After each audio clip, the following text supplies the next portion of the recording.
few rotations. And it's also something because Odie so far only played with the Jinx. If we remove that B1 Jinx to take him in, tell me. There's also the that's Twisted something to say. Fate, and I see the LeBlanc being banned, and LeBlanc makes life of Twisted Fate really hard in the early game, but they decided to instead give the Twisted Fate over to Fjord. First time it comes through. Exactly, it's the first time that it hasn't been banned here, but So I will say we have had full ban rotations where Twisted Fate has not been banned in the first ban rotation, but has then later been banned in second ban rotation. Yeah. But I will already say with LeBlanc off the table, like blind picking Twisted Fate really isn't that much of a big issue unless you're scared of one of the assassins to come through instead. But Renekton is a champion that we've seen a lot, both from Shikari, but also other top laners. It is just one of these bruisers you can easily play for. Often we see it paired up with an AP jungler. Diana also left open, a jungler we completely also forgotten about. So there's still a lot of options in this draft to pick up from power picks. so I'm thinking here, if I'm seeing the Varus being locked, that means that JDXL will probably want to create some space between them and Bifrost. I like the Zinzao here. I'm expecting maybe Eminence's Zoe to possibly come through as well. I think it pairs up really well, especially if you're playing more of a poke Varus. But this is perfect as well. The Renekton with the Yasuo and the Diana. We saw Mad Lions play the exact same comp over in the LEC as well. It's very easy, right? It's like I press R, you press your R, someone dies. I'm actually quite surprised that they would just allow that rotation because surely you know it's coming in the beginning and now. It also makes Zoe really hard to pick in the mid lane with the wind wall. Definitely, and you can see when you're left on that pick 3 there, either you say, I will counter pick with the top laner or counter pick with the mid laner. The one you don't choose is the one that's going to suffer in the next ban rotation because there's still a counter pick open for either the, I'm assuming JDXL with perfect the support, so I'm assuming that they won't ban supports because they can get the counter pick themselves. So it's going to be interesting to see what Bifrost will try to take away from the mid lane champion pool against the Yasuo.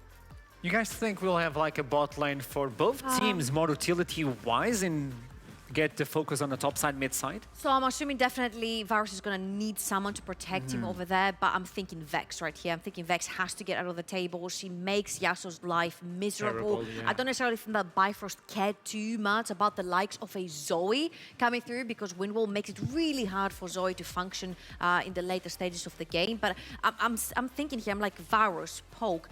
Yes, you create a lot of space with the Gwen, you create a lot of space with the Zinza. We could potentially see something like the Nautilus coming through as well for the side of JDXL. But I'm thinking mid lane, mid lane, mid lane. The only thing I'm thinking about right now is probably Victor.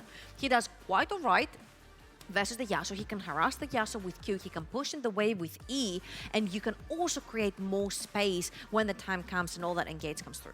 So those are going to be terrible fights for Bifrost if they want to engage, if they have so much zoning potential.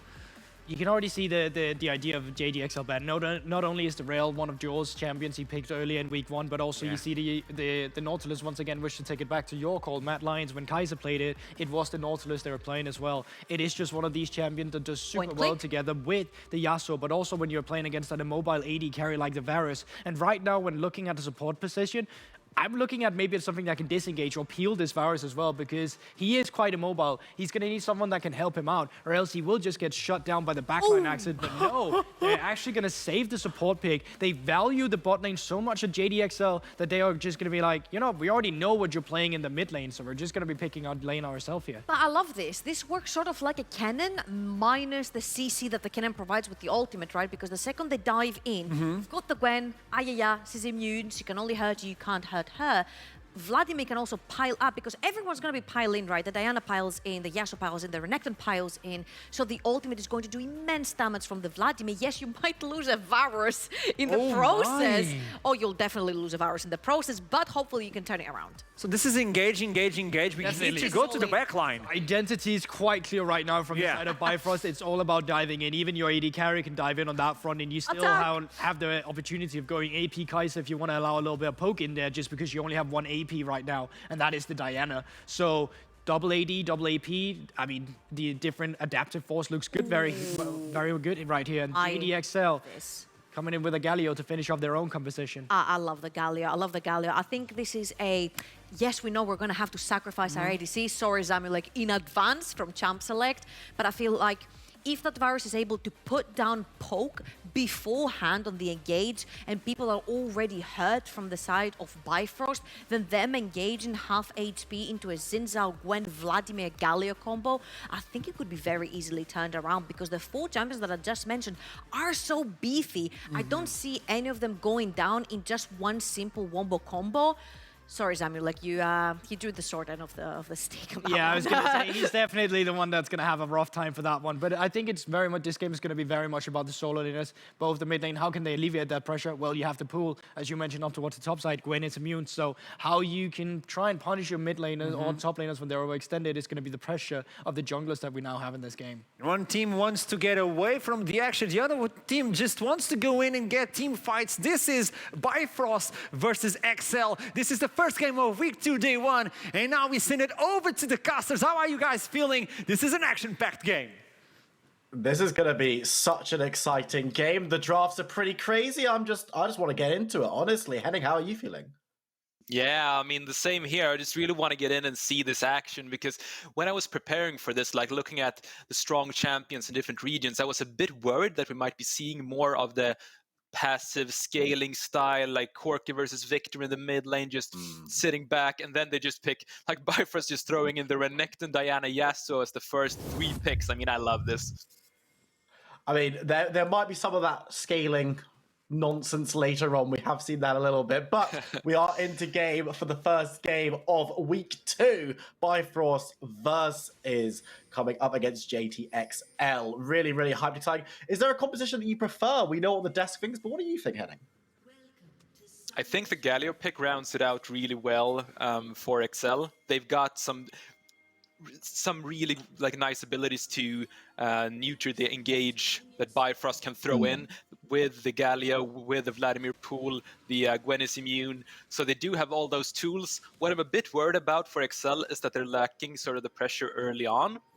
They can go toe-to-toe in the lanes, but if there's some aggressive early game plays for Bifrost, like roaming around looking for the big dives after level 6, it might be hard for XL to keep up. Kreis will have a tough time as the Gwen versus the Renekton. Vladimir not putting out much pressure early either way. So that's the big worry I have for XL. But if they get through that, perhaps the rough early game, they should be in a better position.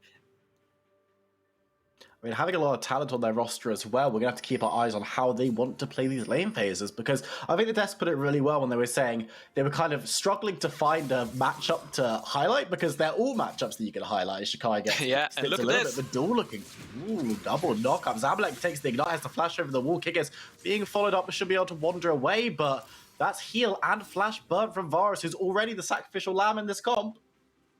Oh, is he going to be forced to recall? I don't think so. He's going to be... Oh, he actually chose to go for the recall there, so...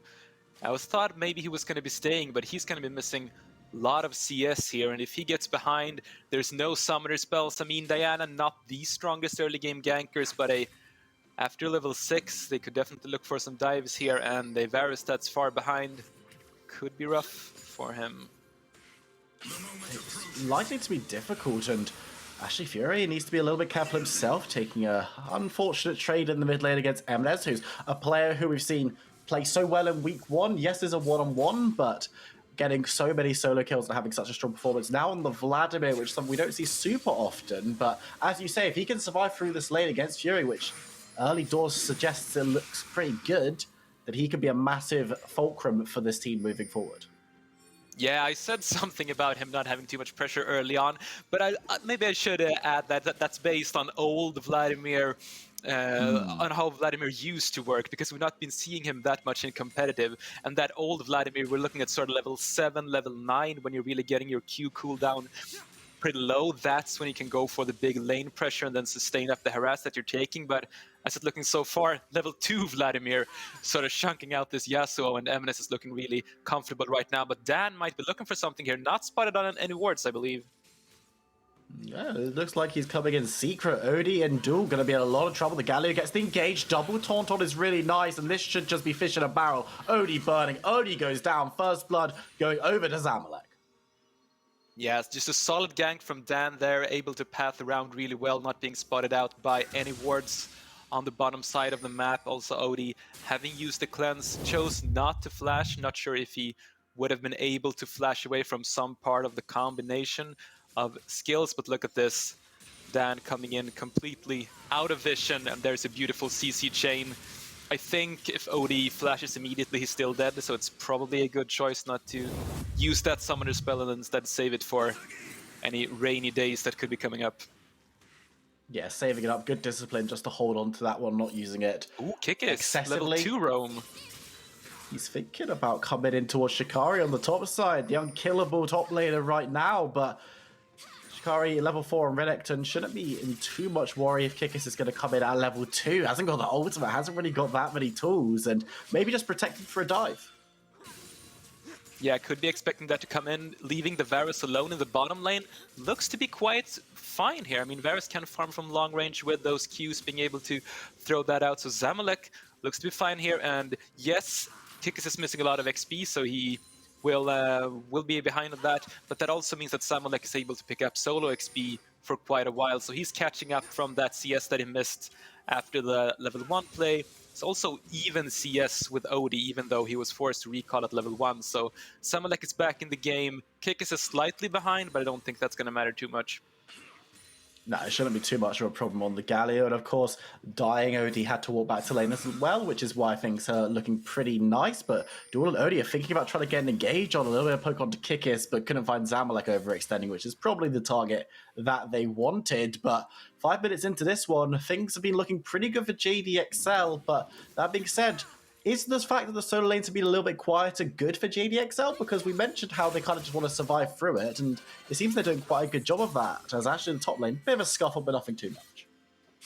Yeah, for sure. Christ doing better than I was expecting here in this matchup. Seems to be quite confident here with the early steel caps, able to go toe-to-toe with Shikari. And as you mentioned, they're fine with the lanes going even here. But C-Boy looking for the top lane here. Gets spotted out by a ward though, so this Diana won't be able to find too much. 2 camps ahead of the Xin Zhao, so he's definitely pretty happy. Wants to farm for that level 6 and then go for some sort of big play with his first ultimate, I believe. That's what I would have done as the Diana, at least.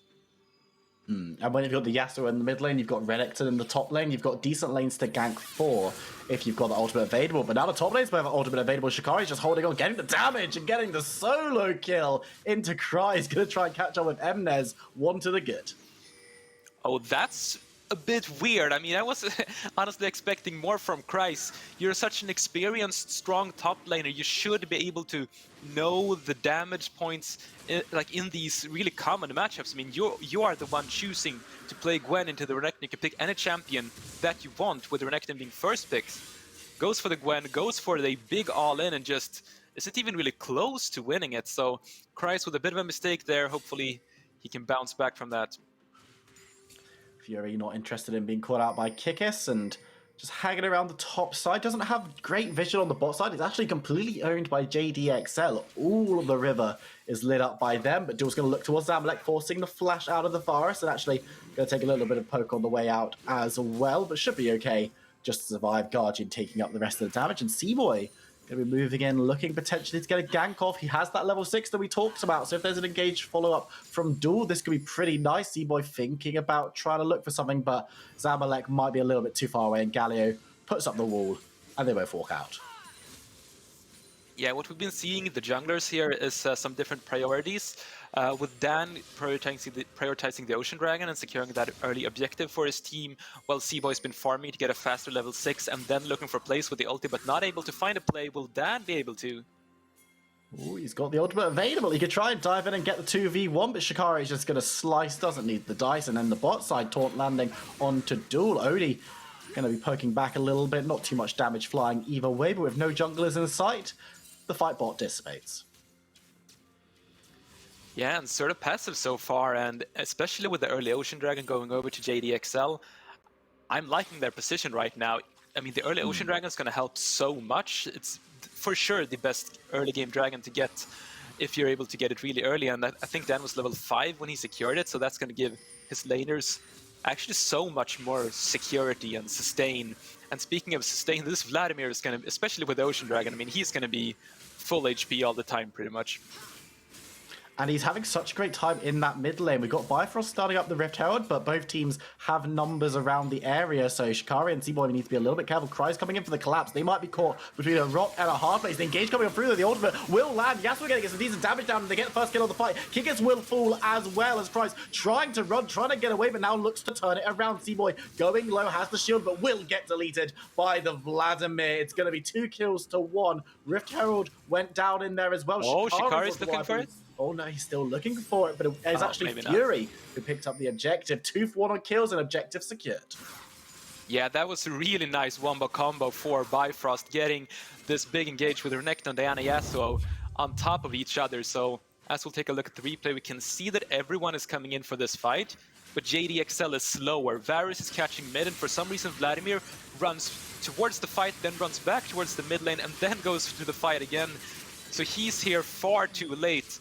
And while JDXL are pretty much as strong as Bifrost, just looking at the 5v5 champions, it was not a 5v5 fight. I mean, Bifrost was able to use all of their strong team fighting abilities before everyone from JDXL was there. So pretty much a 5v3 in the early stages there, and Bifrost gets rewarded with the Herald. As you pointed out, it is on Fury though, so it's not as easy for them to choose where to put down the pressure with the Herald, since it is on the mid laner.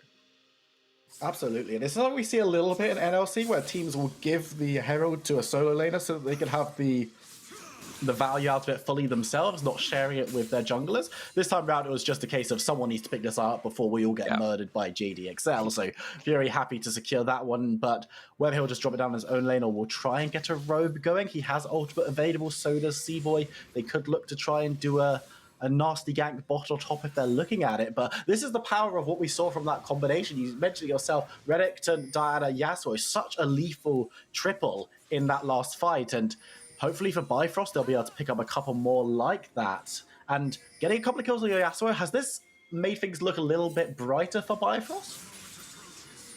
Yeah, for sure. Getting this early couple of kills, 1,000 gold lead.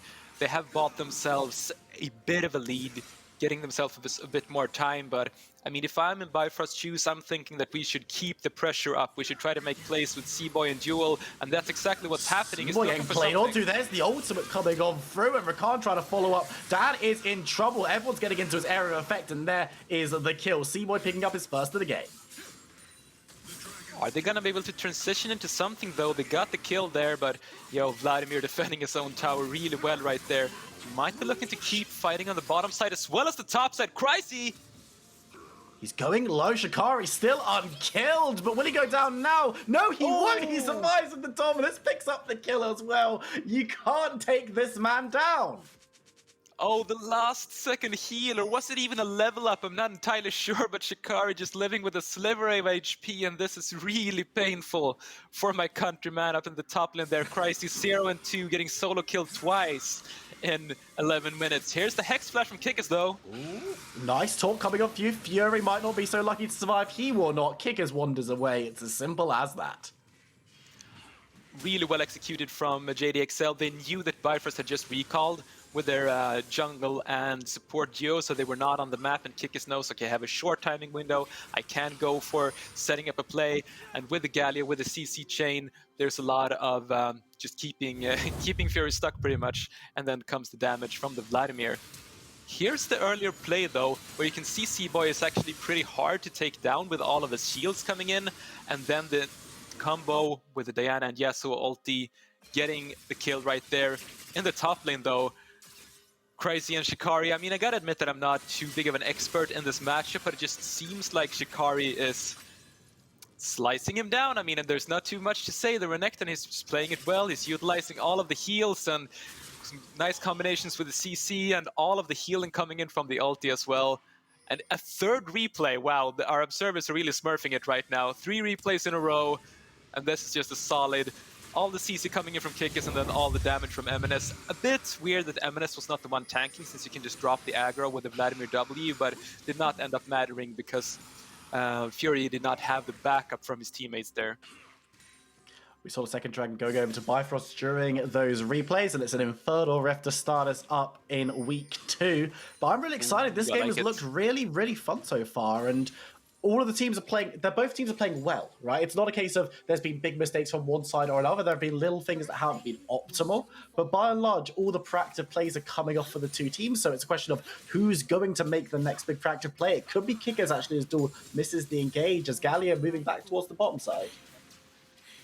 I think that's a really good point you just made. Both of these teams are looking to set up plays, looking to make things happen. They're not just passively farming. They want to see the action because they think they'll benefit from that, and I think that is good decisions from them. We can see Fury here having used the Herald, I presume, in the mid lane to pick up a couple of plates. They're still quite behind here on the CS compared to MNS, so he's going to be scaling up.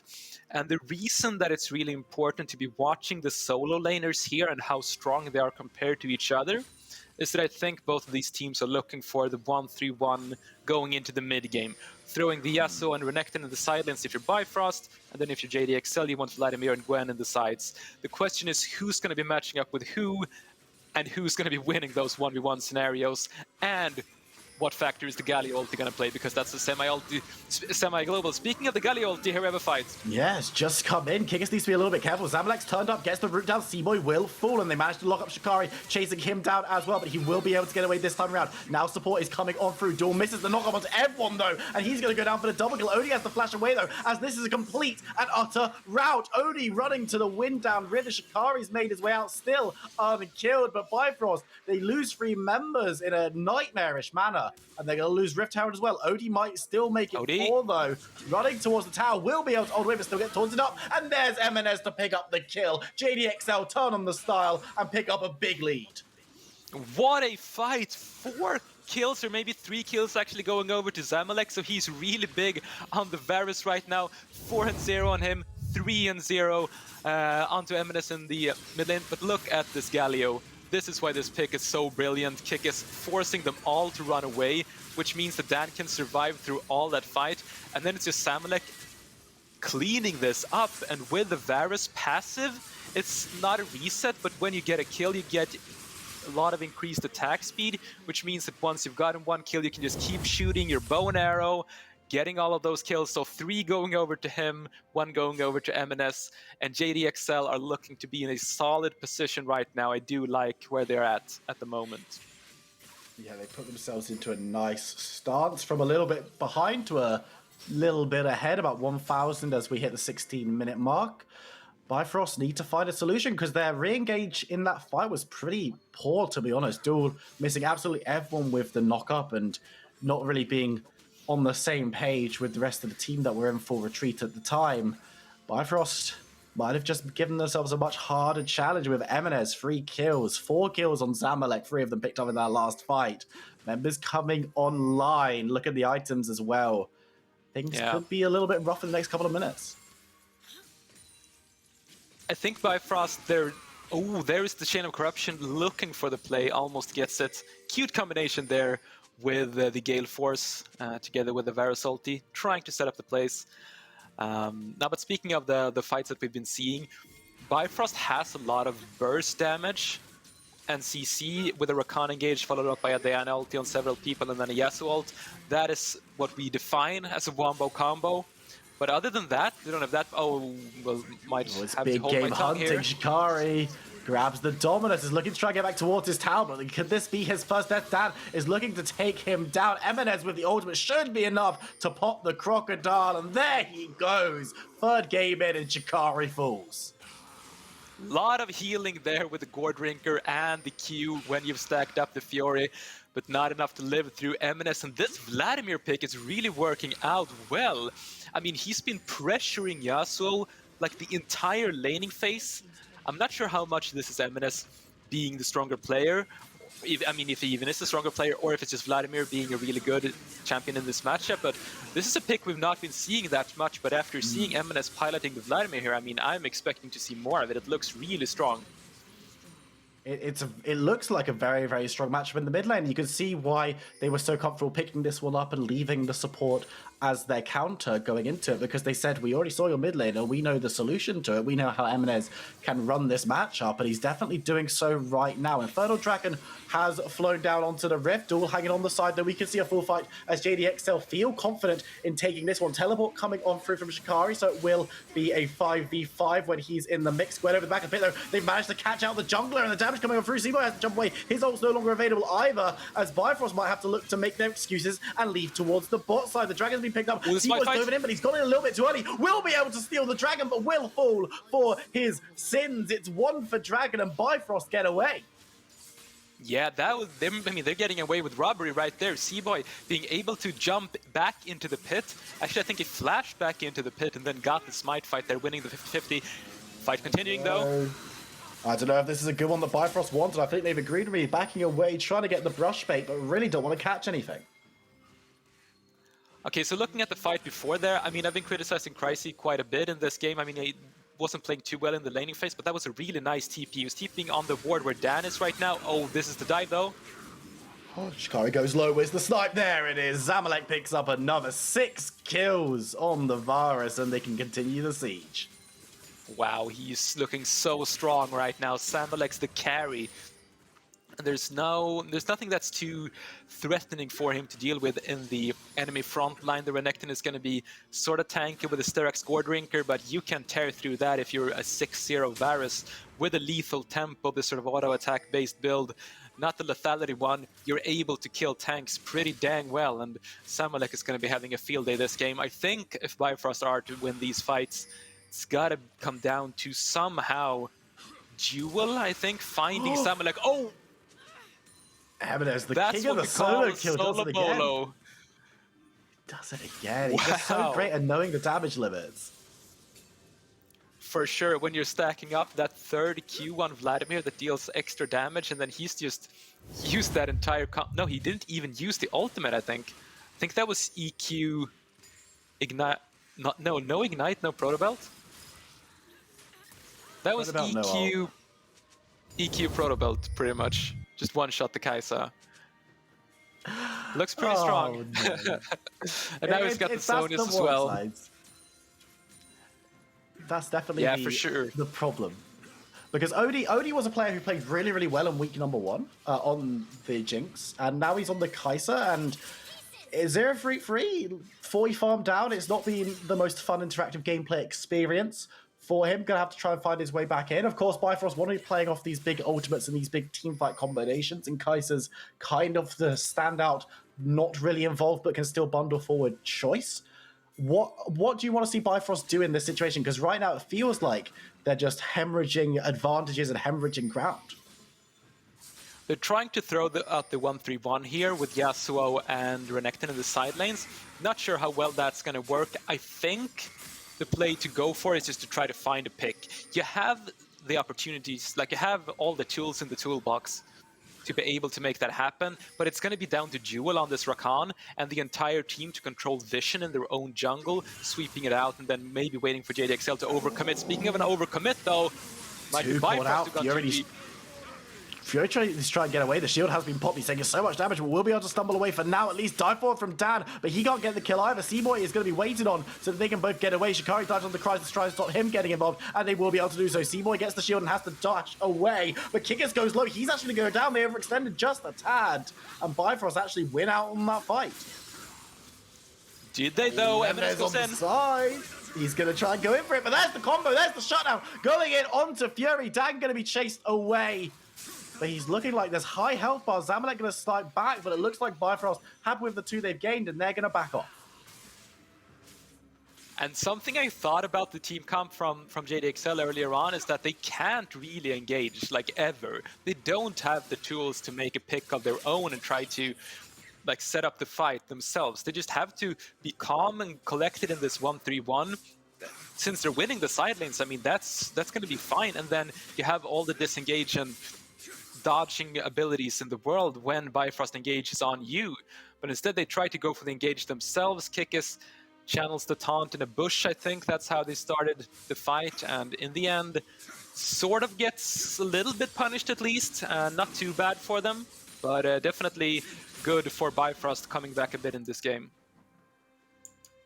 Getting themselves out of a small amount of the hole. They're still behind a couple of thousand gold at 23-24 minute mark, but if they can turn fights like that and they can force overextensions, then maybe they've got a chance. Now Shikari, half a health up against Kryze. It's a 1v1.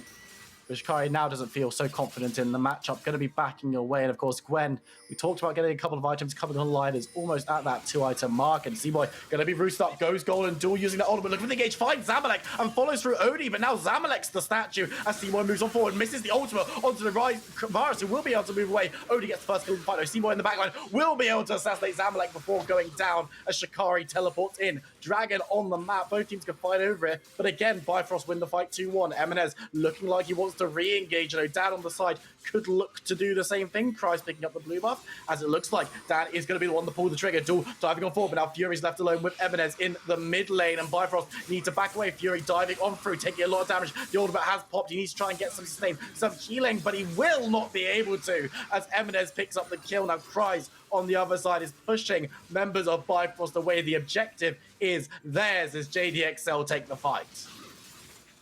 Able to get it here since there's no jungler on Bifrost that could steal this away, but Bifrost, what a weird fight. What actually happened to your team right there?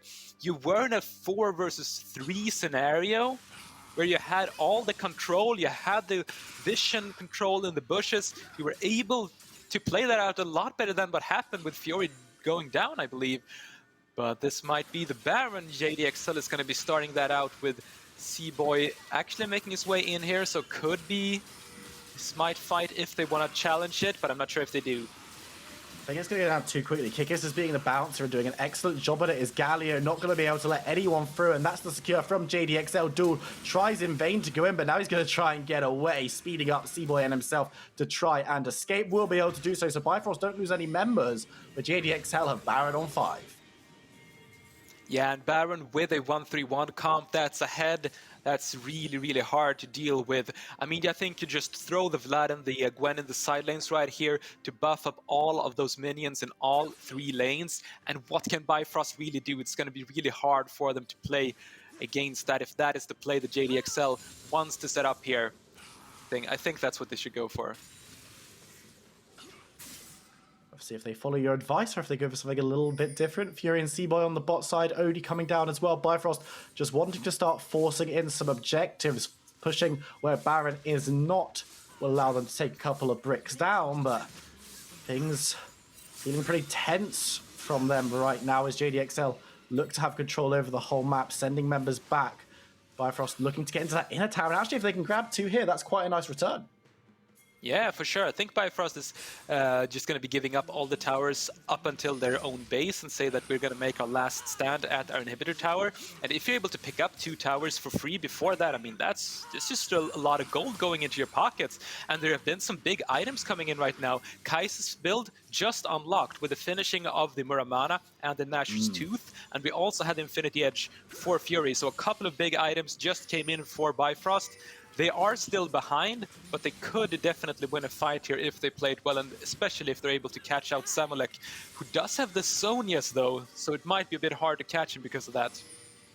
Yeah, Zamalek knows that he's the target, and it's like, I'm just going to grab myself a defensive AP item, don't mind me, it kind of works with my kit, and it's going to be impossible for them to lock him down immediately if he can get his hand on the draw fast enough, so making himself a much less appealing target. Eminez, of course, 6-1 also has the W to turn into a pool of blood and avoid a lot of the damage being thrown his way. So Bifrost might have the tools to engage, but they haven't really got great targets. As Fury's going to dive into this bot side to try and clear out these minions, but with the Baron empowering them, it looks like Yasuo might have to just back away. Yeah, so all of the outer towers are going to be going down here. I think the big question is what's going to happen at the base, at the inhibitors. Will JDXL go for a dive? Will Bifrost be able to defend? Will they actually look for a pick in the jungle, which they did here with Jewel popping the quickness, but did not get anything out of it except for the pool from Eminence? That's that going to mean mid lane tower going down, perhaps?